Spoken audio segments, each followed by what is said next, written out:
The cabin of Flight 409 was dead silent, save for the heavy footsteps of armed airport security marching down the narrow aisle. At the front, senior flight attendant Chloe Davenport stood with a triumphant smirk, her perfectly manicured finger pointing directly at a young black woman in seat 1A. "Remove her," Chloe demanded, her voice dripping with venom. The passengers held their breath, waiting for the inevitable humiliation. But just as the officers reached for the young woman's shoulder, a towering, silver-haired figure stepped out from the private suite behind the cockpit. The smirk on Chloe's face didn't just fade, it shattered. Because the man now standing between the officers and the young woman wasn't just another passenger. He owned the entire airline. John F. Kennedy International Airport was a swirling vortex of rolling suitcases, frantic announcements, and the distinct, palpable stress of thousands of travelers trying to get somewhere else. It was a cold Tuesday evening in November, and Terminal 4 was particularly chaotic. For Melissa Jenkins, however, the chaos was nothing more than white noise. Melissa was 28, exhausted to her very bones, and quietly triumphant. She had just wrapped up a grueling 72-hour negotiation in Manhattan, securing a multi-million-dollar logistics software contract for the healthcare tech firm she had co-founded. Her code was going to streamline organ transplant deliveries across the East Coast. She had earned the dark circles under her eyes, and more importantly, she had earned the first-class ticket to London Heathrow, nestled in her Apple Wallet. Melissa wasn't dressed like a millionaire. She had changed out of her stiff corporate blazer and pencil skirt in a cramped airport restroom, trading them for her ultimate travel armor. A faded, oversized Yale University hoodie, a pair of thick black leggings, and worn-in white sneakers. She wanted to sleep for the entire 7-hour transatlantic flight. As she approached Gate B-22, the boarding process for Transglobal Airlines Flight 409 was just beginning. The massive Boeing 777-300ER sat beyond the floor-to-ceiling windows, a metal leviathan preparing to cross the ocean. Now welcoming our first-class and Diamond Medallion members to board through the priority lane, the gate agent announced over the PA system. Melissa adjusted her backpack, let out a long sigh of relief, and stepped into the priority lane. There were only a few other people in line, mostly older white men in tailored suits, and a wealthy-looking couple dripping in designer labels. Melissa stood quietly behind them, her phone illuminated with her boarding pass. Waiting at the end of the jet bridge, welcoming passengers aboard, was senior flight attendant Chloe Davenport. Chloe was a 15-year veteran of the skies, a woman who prided herself on maintaining the prestige of the first-class cabin. Her uniform was impeccably tailored, her blonde hair pulled back into a severe, immovable French twist, and her smile was a practiced, chilling curve of bright red lipstick. Chloe greeted the businessman with warm familiarity. "Welcome back, Mr. Hughes. Champagne is already waiting at your seat." She beamed at the designer couple. "So lovely to see you both. Right this way." Then, Melissa stepped forward. The practiced smile vanished from Chloe's face, replaced instantly by a hardened, scrutinizing glare. Her eyes swept over Melissa's faded hoodie, her braids pulled into a messy top knot, and the scuffed toes of her sneakers. Chloe physically shifted her body, blocking the entrance to the cabin.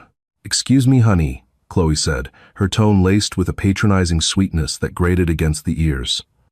"Main cabin and basic economy don't board for another 20 minutes. You need to wait in the terminal until your group is called." Melissa blinked, momentarily thrown by the sudden hostility. "I'm in Group 1, she said calmly, holding up her phone. "I'm in first class." Chloe didn't even look at the screen. She let out a small, dismissive scoff. "I highly doubt that. People often get confused by the zoning numbers. Let me see your phone." Without waiting for permission, Chloe snatched the phone from Melissa's hand. She stared at the digital boarding pass, her perfectly plucked eyebrows knitting together. The screen clearly displayed Melissa Jenkins, Seat 1A, first class. "This has to be a system glitch," Chloe muttered, more to herself than to Melissa. She tapped the screen aggressively, as if trying to force the pixels to rearrange themselves into an economy ticket. "Did you use a buddy pass? Because standby upgrades don't guarantee a seat in this cabin until the doors close." "It's not a buddy pass. I paid for the ticket." "In full," Melissa said, her voice dropping an octave, steady and firm. She reached out and gently but firmly took her phone back from Chloe's grip. "Now, if you don't mind, I'd like to find my seat." Chloe's jaw tightened. The skin around her mouth went white. She hated being challenged, especially by someone who didn't fit her narrow, prejudiced view of what success looked like. "Fine," Chloe clipped, her voice turning icy. "Seat 1A is to your left. Don't touch the amenity kits unless you're absolutely sure you're staying there." Melissa ignored the parting shot, stepping past the flight attendant and into the luxurious, dimly lit oasis of the first-class cabin. She found 1A, a spacious, private pod near the front window, stowed her backpack, and sank into the plush leather. She closed her eyes, telling herself to let it go. It was just one rude flight attendant. The hard part of her week was over. But as the cabin began to fill, Melissa realized the nightmare was just beginning. The first-class cabin hummed with the quiet, expensive sounds of clinking glass and rustling newspapers. Melissa had slipped on her noise-canceling headphones, hoping to retreat into her own world. Down the aisle, Chloe Davenport was making her rounds with a silver tray of pre-departure beverages. She offered warm towels, champagne, and sparkling water to Theodore Hughes, the wealthy hedge fund manager in 1B, and to the couple in row 2. But when Chloe passed row 1A, she deliberately turned her back, moving swiftly past Melissa without offering so much as a glance, let alone a drink. Melissa noticed, of course. The blatant microaggression stung, but she refused to give Chloe the satisfaction of a reaction. She pulled out her iPad and began reviewing a string of code, minding her own business. 10 minutes later, the boarding music suddenly faded. Chloe walked back down the aisle, her heels clicking sharply against the carpet. She stopped directly beside Melissa's pod. "Excuse me," Chloe said loudly. Melissa paused her music and pulled off one headphone. "Yes? I'm going to need you to gather your personal belongings and step out of the seat," Chloe said. She didn't whisper. She spoke at a volume specifically calculated to draw the attention of the other passengers in the cabin. Theodore Hughes peered over his Wall Street Journal, his eyes darting between the two women. Melissa frowned. "Why? Is there a problem with the seat?" "There is a problem with your ticket," Chloe lied smoothly, her hands clasped tightly in front of her. "The gate agent just radioed me. There was a fraudulent flag on the credit card used to purchase this upgrade. This seat actually belongs to a global services member who is boarding right now." Melissa's heart did a slow, heavy thump against her ribs.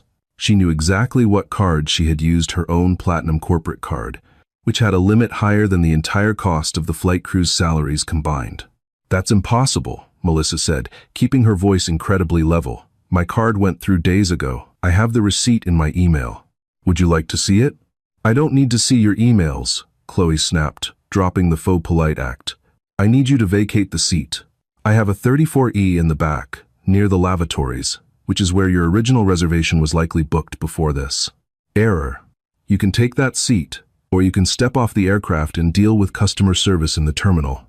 The blatant racism and classism hanging in the air was so thick it was suffocating. Melissa looked around the cabin. A few passengers looked uncomfortable and averted their eyes. Theodore Hughes, however, let out a loud, dramatic sigh. "Could we please hurry this up?" Theodore grumbled, glaring at Melissa. "Some of us have early meetings in London. If the girl didn't pay for the seat, send her to the back so we can push back from the gate." Chloe shot Theodore an apologetic, sycophantic smile. "I'm so sorry for the delay, Mr. Hughes. I'm handling it." She turned her venomous gaze back to Melissa. "You heard him. Move. Now. You are causing a scene and delaying this flight." Melissa felt a hot flash of anger rise in her chest, but she clamped down on it. She knew the rules of this game. If she raised her voice, she would be labeled the angry black woman. If she showed aggression, she would give Chloe the exact ammunition she needed to justify kicking her off the plane. "I am not causing a scene, Chloe," Melissa said softly, reading the name tag pinned to the attendant's uniform. "I am sitting in the seat I paid for. I am not moving to 34E, and I am not getting off this plane. If there is an issue with my ticket, bring the gate agent onto the plane with the manifest to explain it to me."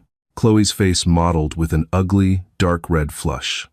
Her authority in her domain was absolute, and this young woman in a hoodie was publicly defying her. "I am not going to ask you again," Chloe hissed, leaning in so close Melissa could smell the stale coffee on her breath. "If you do not get up right now, I am classifying you as a level 2 disruptive passenger. I will call ground security, and they will physically drag you off this aircraft. And let me tell you, honey, you will end up on a no-fly list for the rest of your life." The threat hung in the air, heavy and violent. Melissa looked directly into Chloe's eyes. She didn't flinch. She didn't break eye contact. "Call them, then," Melissa whispered. Chloe gasped, genuinely shocked by the defiance. She straightened up, her chest heaving with indignation. "Fine. You brought this on yourself." Chloe spun on her heel and marched to the front of the cabin. She ripped the intercom phone off its cradle, her fingers punching in a code with furious speed. The cabin was deathly quiet as everyone listened to her side of the conversation. "Captain, it's Chloe. We have a situation in first class." "Yes, a hostile passenger. Seat 1A. She's occupying a seat she didn't pay for and is refusing to follow crew member instructions. Yes, she's being extremely aggressive and disruptive. I feel unsafe. I need airport police to board immediately and remove her." Chloe slammed the phone back onto the wall. She turned to look at Melissa, her eyes practically glowing with a sadistic sense of victory. The trap was set. The authorities were on their way. What Chloe didn't know, what no one in that cabin knew, was that the man sitting in the ultra-exclusive private suite behind the cockpit doors had heard every single word of the exchange, and he was already unbuckling his seatbelt. The next 12 minutes stretched into an agonizing eternity. The boarding process for the rest of the aircraft had been abruptly halted. Back in the terminal, hundreds of passengers were left standing in confusion at gate B-22, their murmurs bleeding through the open cabin door. Inside first class, the atmosphere was suffocatingly tense. Melissa Jenkins sat perfectly still in 1A. She had placed her iPad back into her bag and sat with her hands resting openly on her lap. A deliberate posture meant to convey absolute non-aggression. Her heart was hammering a frantic rhythm against her ribs, but her face remained a mask of calm composure. She knew the statistics. She knew exactly how quickly a situation could escalate when a white woman in authority summoned law enforcement on a black woman who dared to stand her ground. Melissa was terrified, but she was also stubbornly, resolutely right. And she was not going to let a racist flight attendant bully her out of a seat she had paid $3,000 for.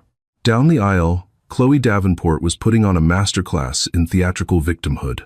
She had retreated to the galley, where she stood whispering frantically to a junior flight attendant, occasionally pressing a manicured hand to her chest and shooting fearful, wide-eyed glances toward Melissa. "I just don't know what she's capable of," Chloe hissed, loudly enough for the front row to hear. She was so aggressive. "I've never felt this threatened in my 15 years with Transglobal." Theodore Hughes, the hedge fund manager in 1B, shook his head in sympathetic disgust. "It's a disgrace," he muttered to his seatmate, an older woman dripping in Cartier jewelry. "They let anyone fly, first these days, no respect for decorum." Then, the heavy, rhythmic thud of boots echoed down the jet bridge. 2 officers from the Port Authority Police Department stepped onto the aircraft. They were large men, their duty belts heavy with tasers, radios, and sidearms. The sheer physical presence of the armed officers sucked whatever remaining air was left in the cabin. Chloe practically lunged toward them, her face instantly melting into an expression of desperate relief. "Officers, thank God you're here," she breathed, her voice dropping an octave to sound fragile and shaken. The lead officer, a stern-faced man with the name tag O'Malley, held up a hand. "Are you the crew member who called it in?" "Yes, I'm Chloe, the senior flight attendant," she said, wringing her hands together. She pointed a perfectly polished fingernail directly at Melissa. "It's the passenger in 1A. She bypassed the gate agent, stole a seat that belongs to a global services member, and when I politely asked her to relocate to her actual seat in economy, she became completely unhinged." Officer O'Malley frowned, his hand resting instinctively near his utility belt. "Unhinged how, ma'am?" "She refused to comply with crew instructions, became verbally abusive, and physically threatened me."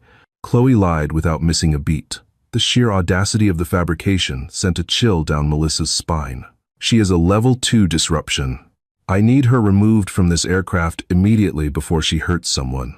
The officers exchanged a brief, professional glance. "Standard procedure, in a post. 9, 11, Aviation World, dictated that the flight crew's word was absolute law. If a senior attendant felt unsafe, the passenger was removed. Questions were asked later, usually in a windowless interrogation room in the terminal. O'Malley and his partner, Officer Davies, marched down the narrow aisle and stopped directly beside Melissa's pod. "Ma'am," O'Malley said, his voice loud, commanding, and stripped of any warmth. "I need you to stand up, gather your belongings, and step off the aircraft." Melissa looked up at the officers. She didn't raise her voice, but she made sure every word was crystal clear. "Officers, my name is Melissa Jenkins. I have not threatened anyone, nor have I raised my voice. I am sitting in the seat I purchased. My boarding pass was scanned at the gate. I have the receipt on my phone." "That's a lie," Chloe interjected from behind the officers. "It's a fraudulent ticket. She needs to go." "Ma'am, we are not going to argue with you," Officer Davies said, leaning slightly closer to Melissa, his hand hovering over his handcuffs. "The flight crew has requested your removal. This is no longer a customer service issue, it is a trespassing issue. If you do not stand up and exit the aircraft under your own power, we will be forced to physically remove you. You have 5 seconds to comply." The entire cabin was dead silent. Every eye was locked on Melissa. Theodore Hughes was smirking. Chloe stood tall, her chest puffed out in absolute victory, waiting to watch the humiliation unfold. 5. Davies counted. Melissa's vision blurred with unshed tears of sheer frustration. She slowly reached for the buckle of her seatbelt. She had fought hard, but she knew she couldn't fight the police. 4. Melissa's fingers touched the cold metal of the buckle. 3. Before Davies could say 2, a sharp, heavy click echoed from the very front of the cabin. The sound came from the heavy, reinforced security door situated between the cockpit and the first-class galley, the entrance to the ultra-exclusive private Vanguard suite, a space completely off-limits to everyone except high-ranking government officials or airline executives. The door swung open, and a man stepped out into the aisle. He was in his late 60s, with thick silver hair, piercing cobalt blue eyes, and the kind of tailored, charcoal gray Tom Ford suit that cost more than a luxury sedan.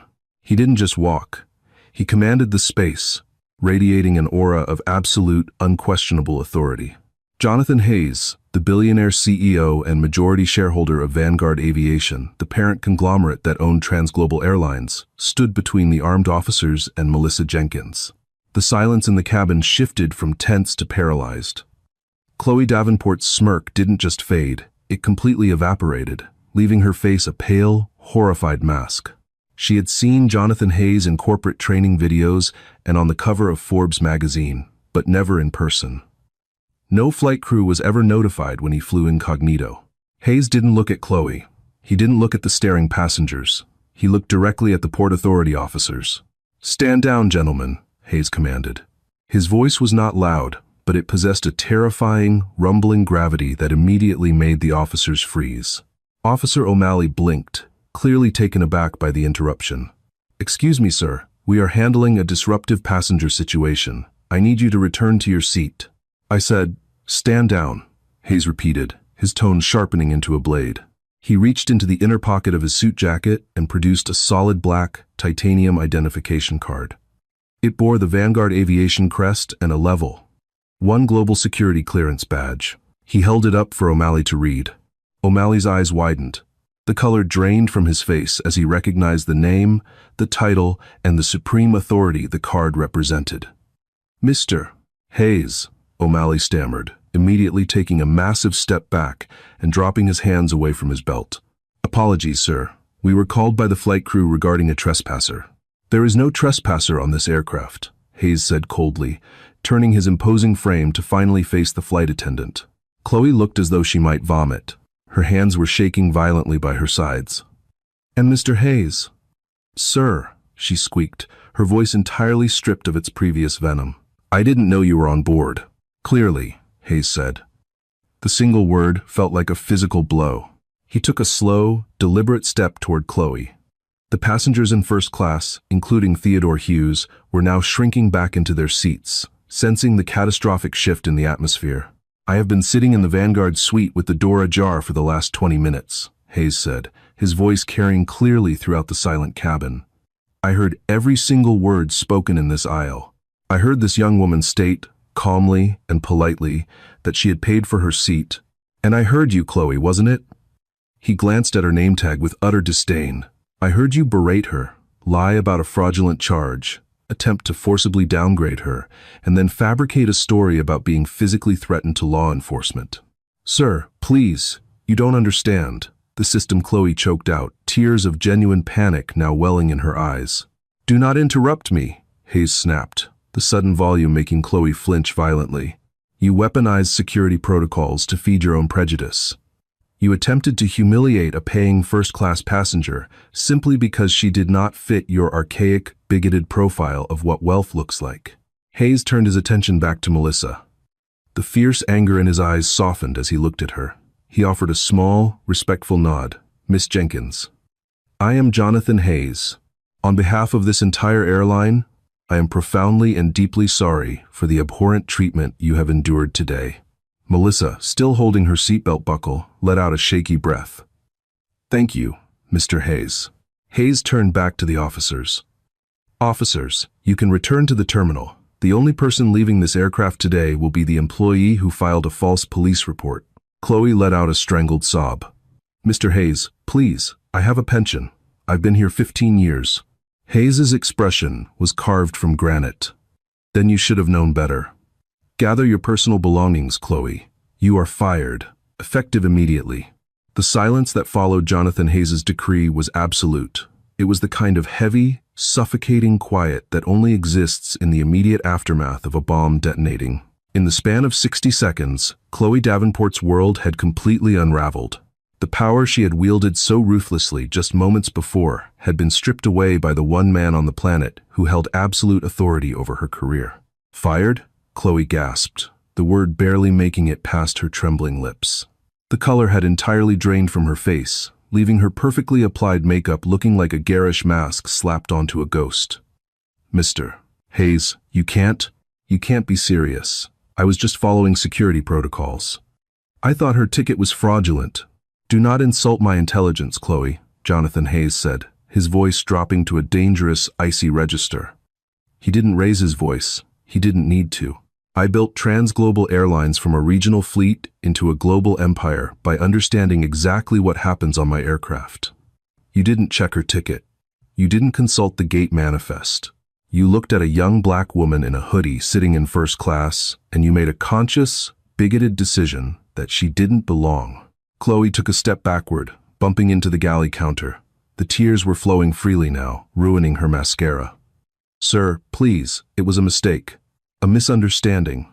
I have a family. I've given 15 years of my life to this airline.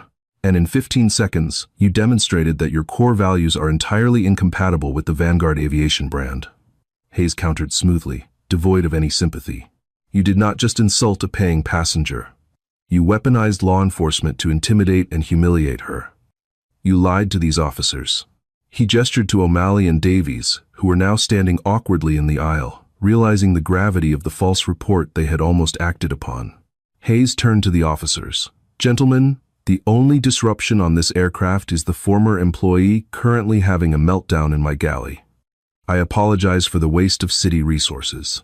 Please escort her off the jet bridge so we can board the rest of our passengers.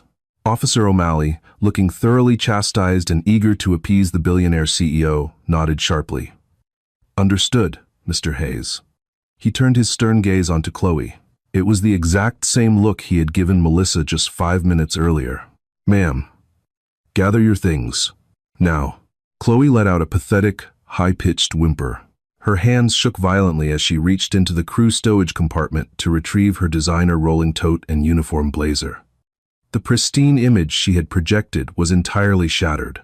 As Chloe began her slow, agonizing walk down the aisle toward the exit, the true weight of her karma settled in.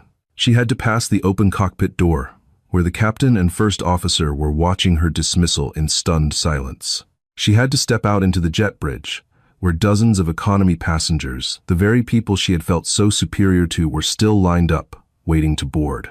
Through the open cabin door, the murmurs of the waiting crowd drifted in. Is that the flight attendant? Why are the cops taking her off? Did she get arrested? Chloe ducked her head, sobbing openly now. her face buried in her hands as she was led away by the very security forces she had summoned to terrorize someone else. The heavy cabin door remained open, letting in the cool airport air, but inside first class, the atmosphere was still thick with tension. Hayes wasn't finished. He slowly turned his piercing blue eyes toward row 1B. Theodore Hughes, the wealthy hedge fund manager who had so loudly complained about Melissa and demanded she be thrown to the back of the plane, was suddenly attempting to make himself as small as physically possible in his spacious leather seat. He had picked up his Wall Street Journal again, pretending to read, but the paper was visibly shaking in his hands. "And you?" Hayes said. The two words cracked like a whip through the cabin. Theodore slowly lowered the newspaper, swallowing hard. He attempted a weak, unctuous smile. "Mr. Hayes, an absolute pleasure. I'm Theodore Hughes, managing partner at Oakmont Capital. I entirely agree with your handling of the situation." That attendant was utterly out of line. "Save your breath, Mr. Hughes," Hayes interrupted, his expression carved from stone. "I heard you, too. I heard you complain about decorum and demand that Miss Jenkins be sent to the back so you wouldn't be delayed. You enabled that flight attendant's behavior. You cheered on the discrimination." Theodore's fake smile faltered. "Now, hold on, Jonathan. If I may call you Jonathan, I was simply reacting to the disturbance. I have a very important board meeting in London tomorrow. Time is money, as I'm sure you understand." "I understand character," Hayes replied coldly, "and I understand complicity. The flight crew will be serving you for the duration of this trip, Mr. Hughes, because unlike the woman you just tried to defend, I honor legally purchased tickets. But let me be perfectly clear. This will be the very last time you fly on Transglobal Airlines. When we land at Heathrow, your frequent flyer account will be permanently revoked, and you will be added to our internal no-fly list." Theodore's jaw dropped. The wealthy executive was suddenly stripped of all his bluster, humiliated in front of the entire cabin. He opened his mouth to argue, but the lethal glare from Hayes silenced him instantly. Theodore slumped back in his seat, his face burning a deep, embarrassing crimson.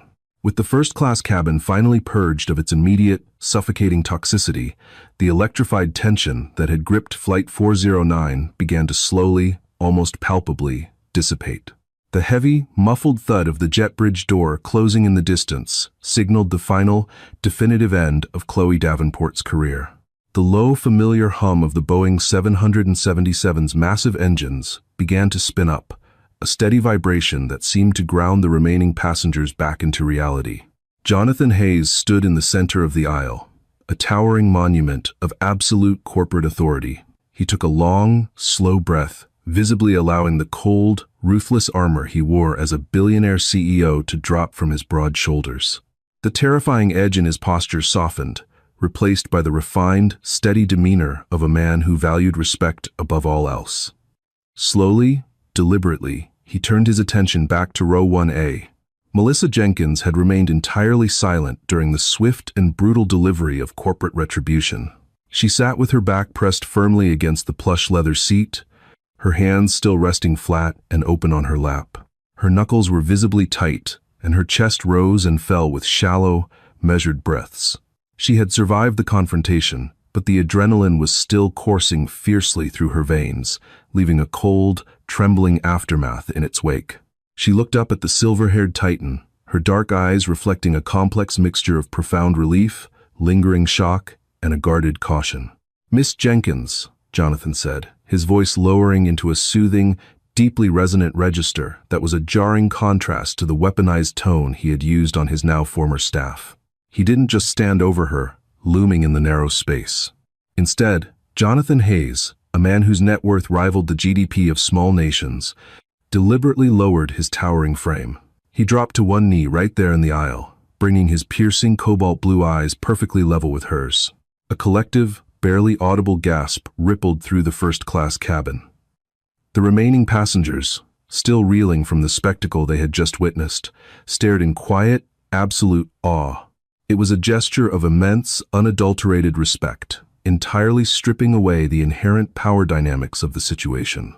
"I cannot possibly apologize enough for what you just experienced on my aircraft," Jonathan said, his words carrying the heavy, undeniable weight of genuine remorse. It is a catastrophic, unforgivable failure of my airline's training, oversight, and culture. No passenger should ever be subjected to that kind of humiliation, let alone an esteemed guest who paid a premium for our hospitality. I give you my personal word that this will be addressed at the highest corporate level by tomorrow morning.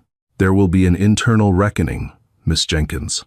Melissa stared at him for a long moment, searching his face for any trace of corporate PR spin. She found none. The man was entirely sincere. She let out a long, shaky breath, a breath she felt like she had been holding for an hour. The defensive tension finally bled out of her spine, and she allowed her hands to relax into a natural posture. "Thank you, Mr. Hayes," Melissa replied, her voice soft but remarkably steady.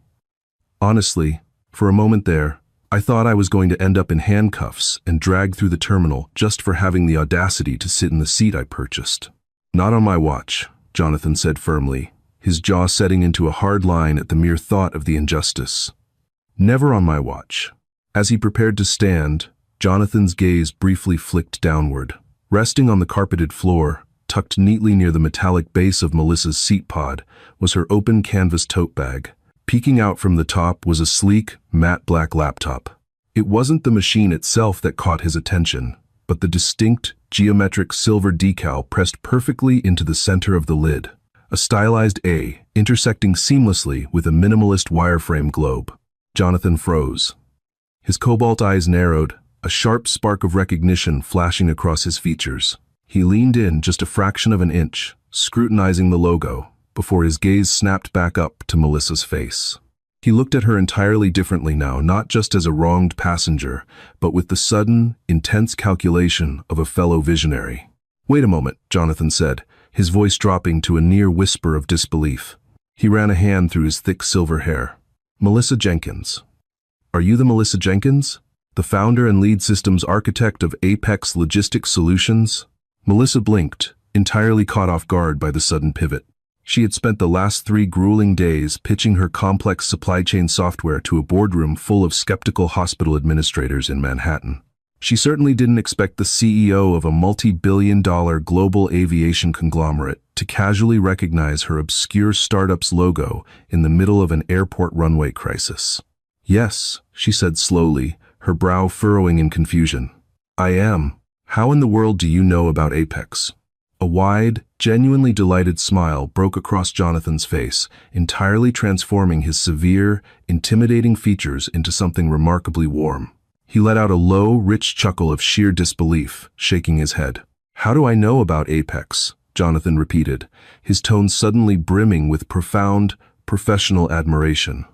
"Miss Jenkins, my executive operations team has been obsessively reviewing your proprietary tracking algorithms for the past 4 weeks. Vanguard Aviation's cargo division currently handles nearly 70% of the emergency medical freight on the eastern seaboard. For years, we have been desperately bleeding resources looking for a way to optimize our cold chain supply routes for organ transplants and volatile vaccines.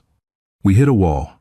He gestured enthusiastically to her laptop. "Then, your pitch deck crossed my desk. My chief technology officer reviewed your routing protocols and explicitly called your work revolutionary. We've been trying to figure out how to get you in a room." Melissa's eyes widened, the sheer magnitude of his words temporarily wiping away the trauma of the past 20 minutes. Your CTO has been reviewing my code?"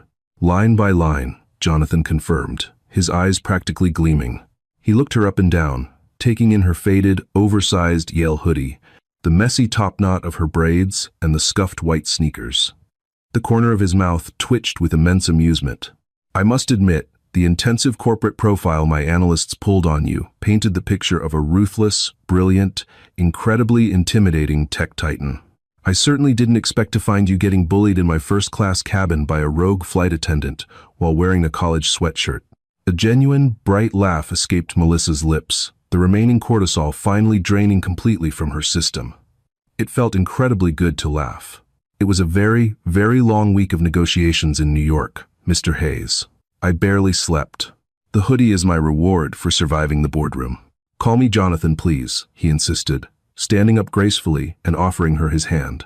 Melissa took it, and he shook her hand with a firm, deeply respectful grip, the kind of handshake reserved for absolute equals.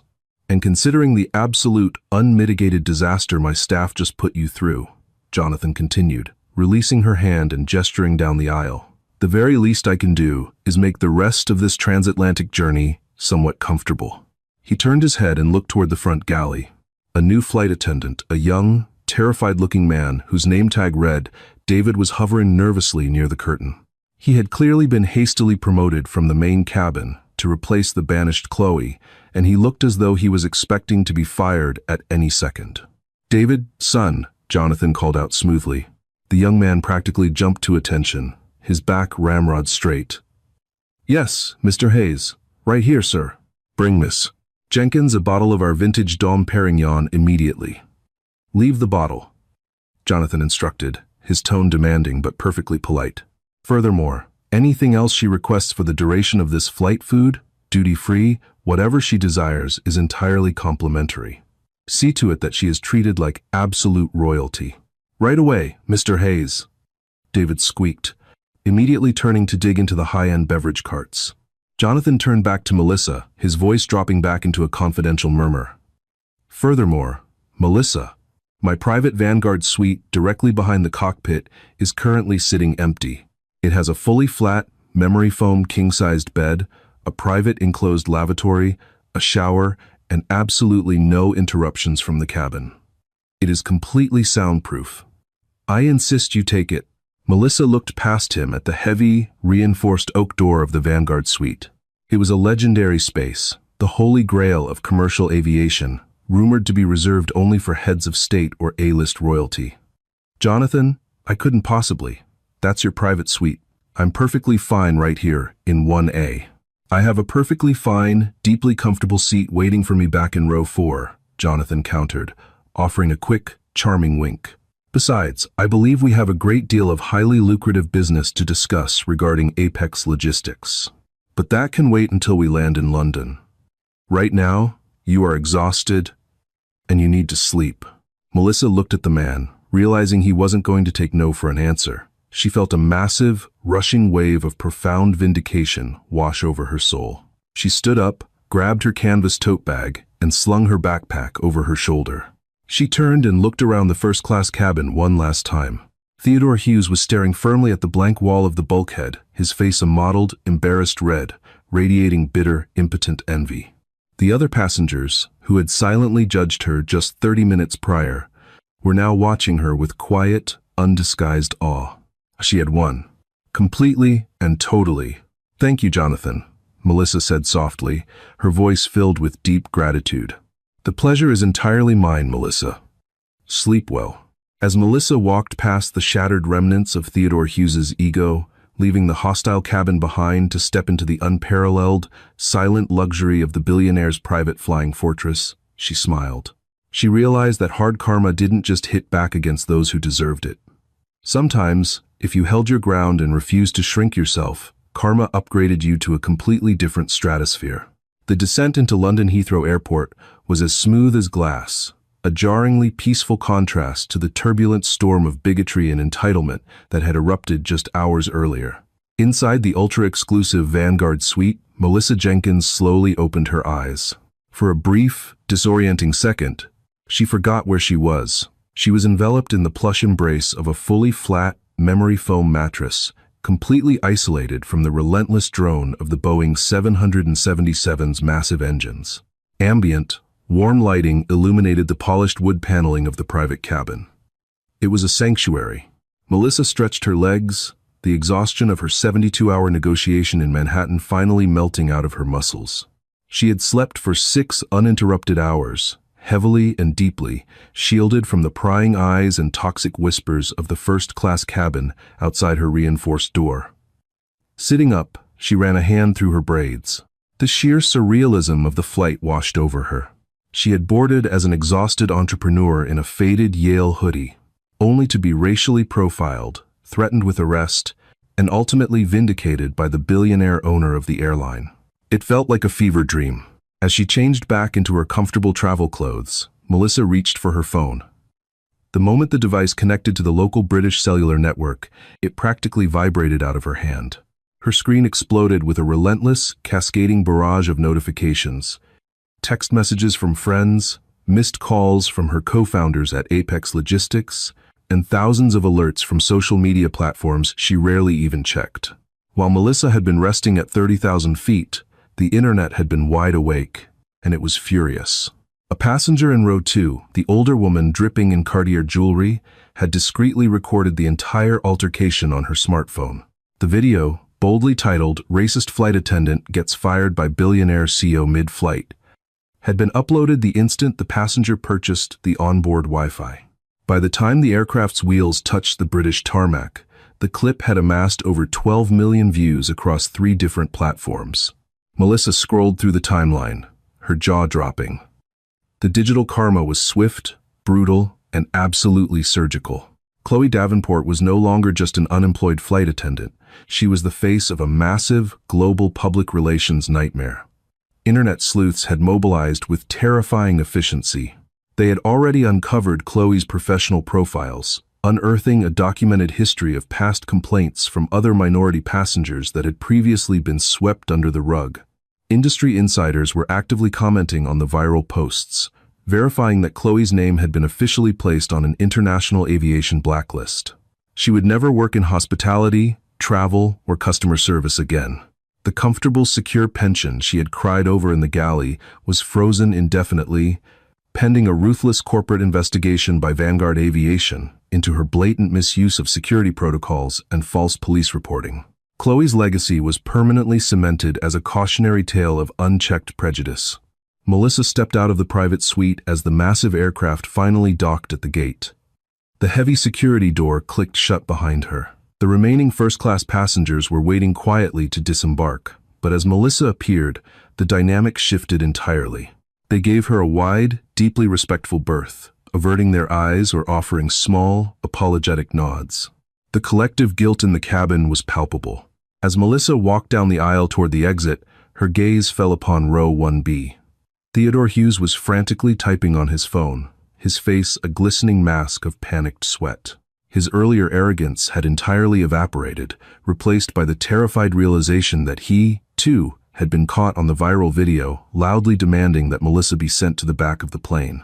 But the internet was the least of his immediate problems. 2 Vanguard Aviation elite ground security agents, dressed in sharp black suits, were already waiting for him at the threshold of the jet bridge door. "Mr. Hughes?" the lead agent stated, his voice devoid of any warmth. He stepped deliberately into Theodore's path, blocking his exit. He held out a stiff, legally binding document printed on heavy, watermarked corporate letterhead.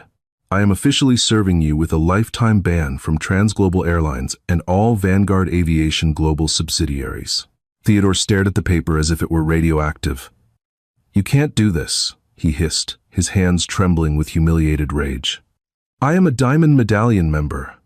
I have a board meeting in an hour. Your Diamond Medallion status has been permanently revoked, sir," the agent continued, his volume raised just enough for the surrounding passengers to hear clearly. "Your frequent flyer miles have been seized, and your return flight to New York has been canceled without a refund. You are trespassing on Vanguard property.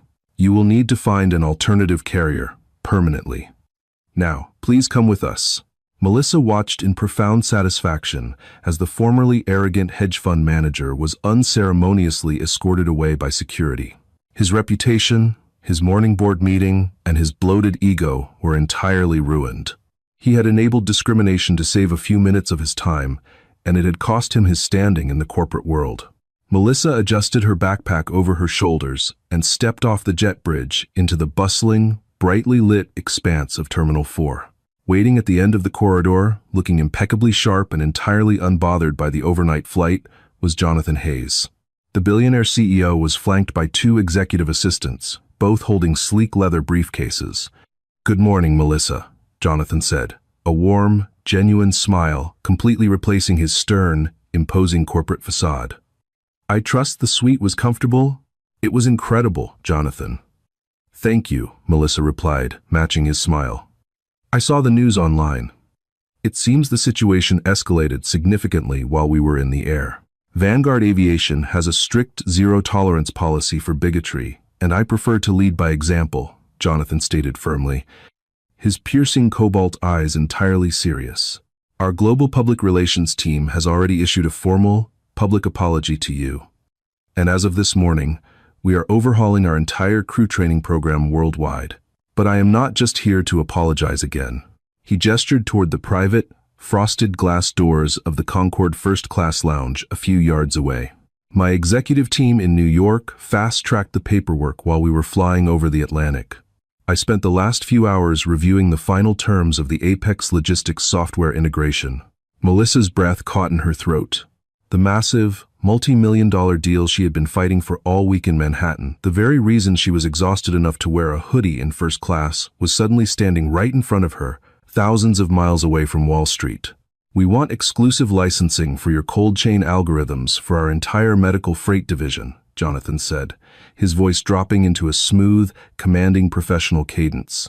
Your code is going to revolutionize how quickly we can transport vital organs and emergency medical supplies across the globe.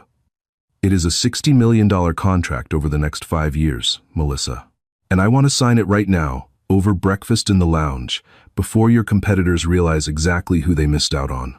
Melissa stood in the middle of the busy London terminal, the full weight of her entire journey finally settling over her shoulders.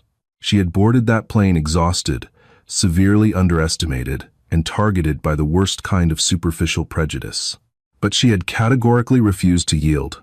She had held her ground, demanded her rightful space, and let her own undeniable excellence speak for itself. She looked at the billionaire CEO, her lips curving into a confident, brilliant, and unstoppable smile. "Lead the way, Jonathan," Melissa said, her voice ringing with the quiet power of a woman who knew exactly what she was worth. "Let's close this deal.